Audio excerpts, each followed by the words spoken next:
Hi, my name is Frank Vaughn, and I chose the topic circuit switching versus packet switching.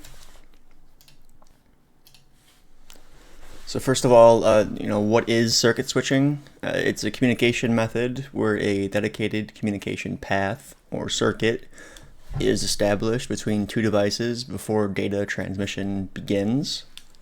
And the key idea here is that the circuits remain dedicated to the communication for the duration of the session. Now that's a key point there because the fact that those circuits are dedicated means that no other devices can use those circuits while they are in use by a different user. And that's something that I'll get back to later. That will be very important for comparing circuit switching versus packet switching. And circuit switching is commonly used in voice communication and some types of data communication. So some of the advantages of circuit switching are guaranteed bandwidth, low latency, predictable performance, and that it's suitable for real-time communication.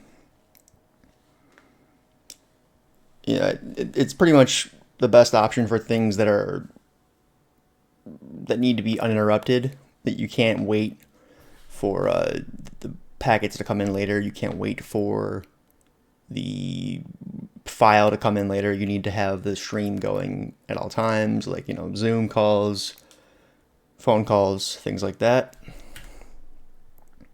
And some of the disadvantages of circuit switching are that it's an inefficient use of bandwidth, which is what I was getting at earlier, with the fact that once those circuits are engaged by a user, they can no longer be used by anybody else, even if that user that's on the circuit is doing nothing.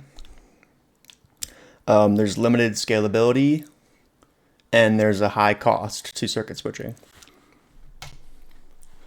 So now getting on to packet switching. Packet switching is a communication method where data is divided into smaller units called packets, and they are then transmitted over the network. This little graphic here kind of shows you what is going on with packet switching. So some of the advantages of packet switching are that it's an efficient use of bandwidth, it's flexible, it's scalable, and it has a lower cost. And then some of the disadvantages of packet switching. The higher latency involved, which comes with the territory of having a more complex switching method in place compared to circuit switching. Now, what do they both have in common? Both methods involve the transmission of data over a network. Both methods use a physical layer of the OSI model, and both methods can be used for wired and wireless networks. So on to my network utilization example. So why is circuit switching less efficient than packet switching? It's because dedicated circuits are idle during silent periods. Suppose users share a 1 megabit per second link. Each user alternates between periods of activity. Sometimes a user is generating data at a constant rate of 100 kilobits per second, and sometimes they are generating no data. So with circuit switching, 100 kilobits per second is going to be reserved for each user no matter what. And that means that if a 1 second time frame is divided up into 10 time slots of 100 milliseconds each user is allocated only 1 time slot per frame. What this means is that a circuit switch link can only support 10 simultaneous users.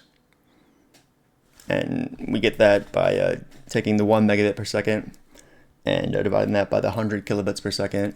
And that means that at most we can support 10 users. In the meanwhile, a packet switched link can support more than 30 users. The probability that a specific user is active is only 10%. And as we get more users on the network, that probability goes lower. So once we get to 35 users, the probability of 11 or more active users is just 0.04%.